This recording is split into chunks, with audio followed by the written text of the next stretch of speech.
बीड परभणीवरून सुप्रिया सुळे आक्रमक, आता मला भीती वाटते. सुळेंचं विधान, महाराष्ट्र सर्वात सेफ, फडणवीसांचं प्रत्युत्तर.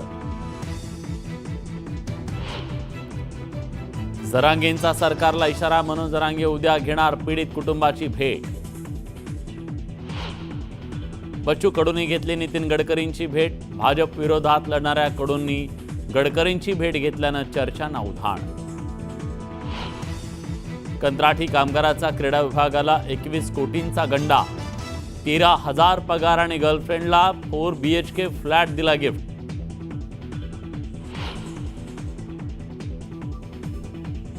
रामटेक बंगला चंद्रशेखर बावनकुळे स्वीकारणार का? रामटेकच्या इतिहासामुळे चर्चेला उधाण. खाते वाटपानंतर आता पालकमंत्री पदावर नजरा. मुंबईच्या पालकमंत्री पदावर शिवसेनेसह भाजपचाही दावा. पालकमंत्री पदावरून दोन्ही पक्षांकडून लॉबिंग. परिवहन मंत्री सरनाईकांचा मोठा निर्णय. एसटी कर्मचाऱ्यांच्या बदल्या होणार ऑनलाईन. बदल्यांमध्ये येणार पारदर्शकता. समाज कल्याण मंत्री शिरसाट यांच्याकडून अचानक संभाजीनगरमध्ये शासकीय वसतिगृहाला भेट. वसतिगृहातील अवस्था पाहून विद्यार्थ्यांसमोर अधिकाऱ्यांची खरडपट्टी. बडतर्फ IAS अधिकारी पूजा खेडकरच्या अडचणीत आणखी वाढ. अटकपूर्व जामिनासाठी सुप्रीम कोर्टात याचिका दाखल करण्याची शक्यता. आमदार तानाजी सावंतांच्या पुतण्यांना धमकीचं पत्र. तुमचाही मस्साजोगचा संतोष देशमुख होईल अशा आशयाच्या पत्रानं खळबळ. पोलिसांकडून अधिक तपास सुरू. ठाण्यातल्या मुंब्रा दिवा कळवासह काही भागात 2 दिवस पाणी पुरवठा बंद. जलवाहिनीच्या दुरुस्ती आणि देखभालीसाठी 27 तारखेच्या रात्री 12 पर्यंत पाणी नाही. पाणी जपून वापरण्याचं आवाहन. हिमाचल प्रदेशमध्ये तुफान बर्फवृष्टी. शिमला नारकंडा हायवे बर्फवृष्टीनं बंद. किन्नौर जिल्ह्यात जाणारी वाहतूक विस्कळीत.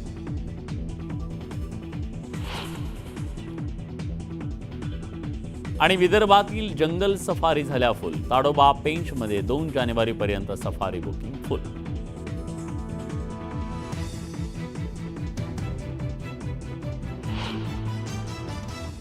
नमस्कार, मी विलास बडे. न्यूज 18 लोकमतच्या मुलुख महाराष्ट्र या बुलेटिनमध्ये आपल्या सगळ्यांचं स्वागत. बीडच्या मस्साजोगचे सरपंच संतोष देशमुख यांची झालेली निर्घृण हत्या असो की परभणीत सोमनाथ सूर्यवंशीच्या मृत्यूवरून राज्याचं राजकारण तापलेलं आहे, या दोन्ही घटनांचा उल्लेख करत सुप्रिया सुळेंनी संताप व्यक्त केला आहे. बीड आणि परभणीत ज्या घटना घडल्या त्यावर विश्वास बसत नसल्याचं त्यांनी म्हणत, जे सिनेमात पाहिलं ते आता राज्यात वास्तवात पाहायला मिळत असल्याचं त्यांनी म्हटलंय. आता पुढचा महाराष्ट्र कसा असेल मला भीती वाटते असंही त्यांनी म्हणत सरकारकडून अपेक्षा व्यक्त केल्यात. बीड आणि परभणीत घडलेल्या घटना महाराष्ट्राला शोभणाऱ्या नसल्याचं त्यांनी म्हटलंय.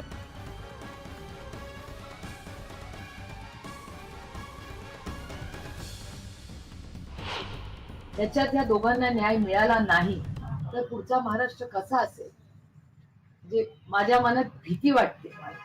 आणि मला महाराष्ट्रात फिरताना कधीही भीती वाटलेली नाही. पहिल्यांदा जेव्हा मी तुमच्याच चॅनलवर महिलांना रडताना बघते, अस्वस्थ आणि महिला म्हणतात की आम्हाला भीती वाटते. मला असं वाटतं की महाराष्ट्र हा देशातल्या कुठल्याही राज्यापेक्षा सेफ राज्य आहे. खरं म्हणजे प्रत्येक घटनेचं इतकं राजकीयकरण हे शोभत नाही. त्यांना केवळ राजकारण करायचं आहे, त्यांना जातीमध्ये विद्वेष तयार करायचा आहे, तेवढंच त्यांचं काम. दरम्यान देवेंद्र फडणवीसांनी सुप्रिया सुळेंवर टीका केली. महाराष्ट्रातल्या देशातील कुठल्याही राज्यापेक्षा अधिक सुरक्षित असल्याचं त्यांनी म्हटलेलं आहे. कुणाचाही बाप येऊ दे, मस्साजोग प्रकरण दाबू देणार नसल्याचा इशारा मराठा आंदोलक मनोज जरांगेंनी दिलाय. जरांगे परभणी आणि मस्साजोग इथल्या कुटुंबियांची भेट घेणार आहेत. संतोष देशमुख यांना न्याय मिळाला पाहिजे यासाठी जनतेनं 28 तारखेला बीडमध्ये मोर्चा काढला. त्याचबरोबर कोणताही जहागीरदार आला तरी हे प्रकरण दाबू देणार नाही आणि मी हटणारही नाही असं जरांगे म्हणाले. मुख्यमंत्री देवेंद्र फडणवीस यांनी म्हटलंय, कुणालाही सोडणार नाही, पण कधी. यांना तपासाला इतका वेळ का लागतोय? एकदा का बीडच्या जनतेनं तपास हाती घेतला तर सरकारला कळेल, असा इशाराही जरांगेंनी दिला.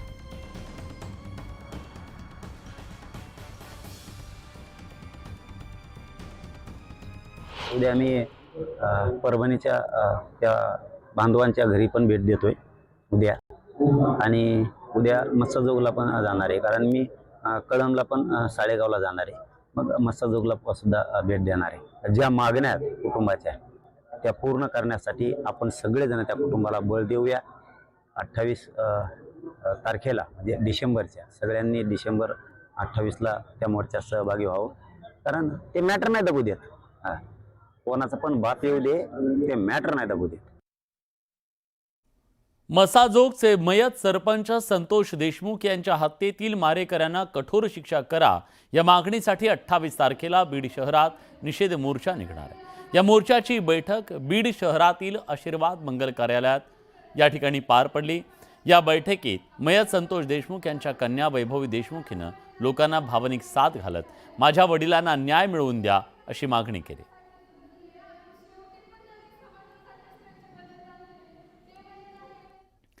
बीड आणि परभणीत झालेल्या घटनांच्यावरून खासदार संजय राऊतांनी टीका केली. महाराष्ट्राची परिस्थिती बिहारपेक्षा भयंकर झाली आहे असं म्हणत राऊतांनी सरकारवर हल्लाबोल केला. विरोधी पक्ष आणि जनतेनं कुठं जायचं, काय करायचं, काय बोलायचं हे सगळं अमित शहा, नरेंद्र मोदी आणि देवेंद्र फडणवीस ठरवणार आहेत का, असा खोचक सवाल राऊतांनी उपस्थित केला. परभणी आणि बीडमधल्या घटना राज्याला कलंक लावणाऱ्या आहेत. इतक्या भयंकर अपराधांशी संबंधित असलेले लोक देवेंद्र फडणवीस यांच्या मंत्रिमंडळात आहेत. बीड आणि परभणी संदर्भात ज्यांच्यावर लोकांचा संशय आहे, रोष आहे, अशांना तुम्ही मंत्रिमंडळात घेतलंय असा टोला त्यांनी लगावला. दरम्यान राहुल गांधी बीड आणि परभणीत गेले, त्यामुळे तुमचं पित्त का खवळलं? राहुल गांधी लोकसभेचे विरोधी पक्षनेते आहेत, मुख्यमंत्री म्हणून तुम्ही जायला पाहिजे होतं असंही राऊत म्हणाले. तुम्हाला बीड आणि परभणी जाण्याची भीती वाटली असा घणाघाती टोला राऊतांनी लगावला.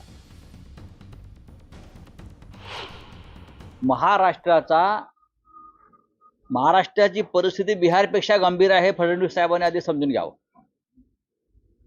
परभणी आणि बीडमध्ये ज्या घटना घडलेल्या आहेत त्या राज्याला कलंक लावणार आहेत, काळीमा फासणार आहेत राज्याच्या प्रतिष्ठेला. मिस्टर फडणवीस, बीड आणि परभणी संदर्भात ज्यांच्यावर लोकांचा संशय आहे, रोष आहे, असे लोक आपल्या मंत्रिमंडळामध्ये आहेत. आपण त्यांना घेतलेलं आहे. न्यायाच्या गोष्टी करताय ना, आपण द्वेषाच्या गोष्टी करताय. स्वतः एकदा बीडला जा, गेलात आपण बीडला गृहमंत्री म्हणून. राहुल गांधी बीडला गेले किंवा परभणीत गेले, ह्याच्यामुळे आपलं पित्त का खवळावं? बच्चू कडू यांनी केंद्रीय मंत्री नितीन गडकरींची भेट घेतली आहे. नागपूरच्या निवासस्थानी ही भेट झाली असून मतदारसंघातील महत्त्वाच्या विषयांवर चर्चा झाल्याची माहिती कडूंनी दिली. तसंच अधिवेशनात झालेल्या शेतकऱ्यांच्या कर्जमाफीवर सरकारनं स्पष्टता द्यावी असंही बच्चू कडू म्हणाले.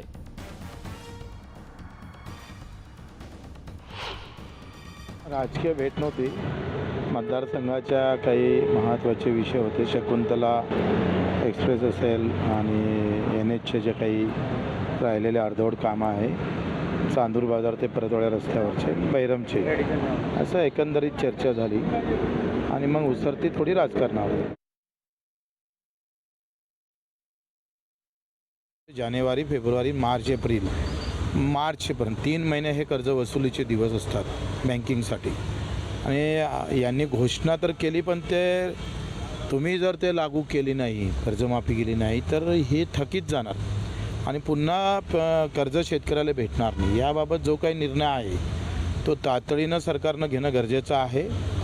दुसरं, रनिंग कर्ज माफ करणार आहे का थकीत कर्ज माफ करणार आहे? जे मागच्या दोनही कर्जमाफीत बसले नाही त्याच्यासाठी तुम्ही काय करणार आहे, असं स्पष्टता नसल्यामुळं बँकाही डुबणार आणि शेतकरी पण डुबणार, मरणार, अशी एकंदरीत व्यवस्था आहे. याबाबत मुख्यमंत्र्यांनी तातडीनं मला असं वाटतं का स्पष्टता करणं गरजेचं आहे. सामाजिक न्याय मंत्री संजय शिरसाट यांनी आजपासून कामाला सुरुवात केली आहे. संजय शिरसाट यांनी शासकीय वसतिगृहाला अचानक भेट देऊन पाहणी केली. संजय शिरसाट यांच्या अचानक भेटीनं अधिकाऱ्यांमध्ये खळबळ उडाली. वसतिगृहातील अवस्था बघून शिरसाट प्रचंड भडकले. न्यूज 18 लोकमतच्या कॅमेऱ्याच्या समोर सामाजिक न्याय मंत्री संजय शिरसाट यांच्या समोर वसतिगृहातील विद्यार्थ्यांनी समस्यांचा पाढा वाचला तेव्हा उपायुक्त जयश्री सोनकवडे मध्ये बोलत असताना संजय शिरसाट यांनी त्यांना झापलं. मला सांग मित्रा, आता सर आले इथं म्हणून सगळं चकाचक दिसतं, पण ओरिजिनल चित्र काय नाही सर, ओरिजिनल नाही आहे इथं. कोणी बघत नाही, काही व्यवस्था चालत नाही सर इथं. जर आम्ही जरी कंप्लेंट केली ना त्यांनी टाळतात सर. आम्हाला पिण्याचं पाणी नाही देत सर यांनी चांगलं. पिण्याचं पाणी जे बेसिक नीड आहे आपली, पण सर पाण्याचा रोज कचरा असतो सर आमच्या हर वेळेस. एक जण बोला, एक जण सर पाण्यामध्ये कचरा असतो सर. सर मेसचं जेवण आहे ना सर, नाही सर आम्ही खूप वेळ सांगलं सर आम्ही, पण नाही भेटत सर आम्हाला पाणी प्यायला. एकदम आमची सर बेसिक नीड पूर्ण होत नाही सर इथं. आणि सर आपल्या हॉस्टेल जवळपास 125 ते 30 रूम अशा आहेत सर जे खराब झालेले आहेत सर. जवळपास सर 150 पर्यंत ऍडमिशन आपलं बेकार जाते सर आपल्या हॉस्टेल हर वेळेस. तुम्ही रूमची व्यवस्था बघा सर, रूम मध्ये बरोबर पाणी शिरलेलं आहे सर आणि रूम एकदम खराब झालेले आहेत सर. जवळपास 25 ते 30 रूम आहे सर आपल्या अशा. आणि सर मेसची व्यवस्था केली नाही सर आपलं. सर जेवणाला आम्हाला 5,100 रुपये भेटतात सर, पण खरी ना सर त्याची क्वालिटी 2,000ची पण नाही सर. बरं मला एक सांग, मी तिथं बोर्ड बघितला, नाश्त्याचे जे पदार्थ आहेत आजच्या नाश्त्यात भेटले का? सर असं नाही सर, रेग्युलर भेटत नाही म्हणून भेटतात, पण सर कधी क्वालिटी खूप खराब होऊन जाते त्याची. आपल्याला नियम कसा आहे सर, 100 ग्रामच्या वर सेफ भेटायला पाहिजे सर आपल्याला, पण त्याची क्वालिटी कमी होऊन जाते. कधी नाश्ता संपून जातो सर. जर आम्ही म्हणले आम्हाला नाश्ता का नाही दूध आज आलं? सर, दूध बंद झालं सर. जर 2 महिने झाले, 2 नाही बाई, जवळपास 5-6 महिने व्हायला सर दूध बंद आहे सर. दूध देत नाही सर यांनी आम्हाला. एक मिनिट मॅडम, आम्ही बोलतोय. एक मिनिट. मॅडम जवळपास 6 महिने व्हायला दूध बंद आहे सर. 6 महिने सर जवळपास. केळी भेटते सर आम्हाला रेग्युलर. नॉनव्हेज भेटतं? नॉनव्हेज मध्ये सर आम्हाला जेवढं भेटायला पाहिजे 250 ग्राम तेवढं भेटत नाही सर आम्हाला. त्यांनी 5-6 पीसेस टाकतात आणि बस झाला म्हणतो सर. आणि सर चिकनची जी क्वालिटी असते ना सर, ती असते ना फिश चिकन असते सर. मी हॉटेलमध्ये काम केलेलं आहे, मला समजतं सर. त्याची चिकनची क्वालिटी असते ना सर, एकदम थर्ड क्लास आहे सर. तुम्ही बाहेर जाऊन खाली ना सर, तुम्हाला एकदम वाईट पीसेस भेटत सर. पण इथे खाली ना तुम्ही एकदम लाऊड पीस असतात सर. ते खाऊन मतलब नाही सर. आज सगळंच बदललेलं दिसतंय तुम्हाला? आज सर आल्यामुळे बदललं ना, नसता व्यवस्था होऊ शकत नाही सर अशी. एकदम चकाचक नवटंकी. चकाचक पण नाही सर, अशी तुम्ही बघू शकत नाही सर, अशी व्यवस्था आहे. दादा, मी पोरांशी बोललेलो या ठिकाणी की नाश्त्याचे पदार्थ पोह्याच्या पलीकडे भेटत नाहीत. एवढं बजेट सरकार आपण देतो यांना एका जेवणाच्या मध्ये. नाही, मुळात काय माहितीये का, इथलचे ठेकेदार असतील किंवा अधिकारी असतील, यांच्या संगतमताशिवाय होऊ शकत नाही. आता हा पोरग सांगतोय की एवढं ग्राम चिकन पाहिजे, शेप एवढा पाहिजे, दूध तर बंदच आहे. आता पाणी ही सगळ्यात निडेबल गोष्ट आहे, बेसिक आहे ना. नाही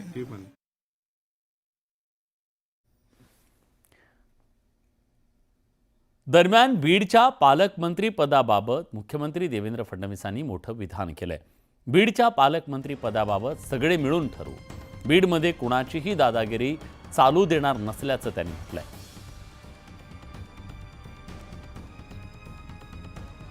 असं आहे की बीडचं पालकमंत्री पद कोणी घ्यायचं या संदर्भात अजितदादा, मी आणि शिंदेसाहेब आम्ही ठरवू.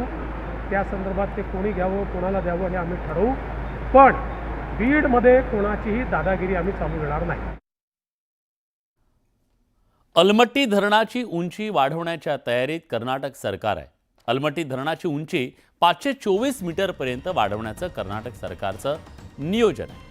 त्यामुळे धरणातील पाणीसाठा आणखी वाढणार असून सिंचन आणि भरीव क्षेत्राला वाढ होणार असल्याचं कर्नाटक सरकारचं म्हणणं आहे. मात्र याच अलमट्टी धरणामुळे कोल्हापूर आणि सांगलीला दरवर्षी पूरस्थिती निर्माण होते. जर अलमट्टी धरणाची उंची वाढवली तर कोल्हापूर आणि सांगलीला पुन्हा एकदा महापुराचा धोका निर्माण होऊ शकतो. 2005, 2019 आणि 2021 या तिन्ही वर्षी सांगली कोल्हापूरला आलेल्या महापुराला अलमट्टी धरण जबाबदार असल्याचं बोललं गेलं. उंची वाढवली तर इथली जमीन जलयुक्त राहणार असून महापुरासह क्षारपड जमिनीचा धोकासुद्धा जलअभ्यासक व्यक्त करत आहेत. नव्याने मंत्री झालेल्या हसन मुश्रीफ यांनी प्रकाश आंबेडकर यांनी पंतप्रधान मोदी यांची याबद्दल भेट घेणार असल्याचं सांगत अलमट्टीची उंची वाढवायला विरोध करणार असल्याचं स्पष्ट केलं. हा किती उंची वाढवायची हा त्यांचा निर्णय आहे, पण कोल्हापूर आणि सांगली परिसराला धोका उत्पन्न होऊ नये यासाठी आम्ही निश्चितपणे प्रयत्न करू. पूर नियंत्रण प्रकल्प या ठिकाणी महाराष्ट्र इन्स्टिट्यूशन फॉर ट्रान्सफॉर्मेशन या संस्थेच्या माध्यमातून, मित्रा महाराष्ट्राची जी संस्था याच्या माध्यमातून आम्ही आणलेला आहे. 3200 कोटीचा पूर प्रकल्प आहे, पूर नियंत्रण प्रकल्प. आणि या ठिकाणी डायरेक्ट पाणी आम्ही लिफ्ट करून दुष्काळी भागामध्ये नेणार आहे आणि त्यामुळं अनेक त्यामध्ये दुसरे उपक्रमामध्ये अनेक गोष्टी आहेत. त्यामुळं पुढच्या काळामध्ये कोल्हापूर, सांगली, सातारा या परिसराला पुराचा तडाखा बसणार नाही यासाठी आम्ही निश्चितपणे प्रयत्नशील आहोत. यापुढे जर धरणाची उंची वाढवली 524 वरती जर ते जाणार आहे, 524 वरती जाणार म्हणजे अजूनही साधारणतः ते 5 मीटर्सनी वरती जाणार आहेत. म्हणजे 15 ते 17 फूट पाण्याची पातळी ज्यावेळेला वाढेल त्यावेळेला पहिली गोष्ट जमिनीमध्ये कायमस्वरूपी पाणी कोल्हापूर जिल्ह्यातल्या आणि सांगली जिल्ह्यातल्या काही गावांमध्ये राहील. भूगर्भामध्ये असं पाणी राहिलं की जमिनीतले क्षार बाहेर येतील, दलदलीची जमीन तयार होईल आणि नापीक होईल. हे सगळ्यात मोठा पहिला धोका वर्षभरासाठी आहे.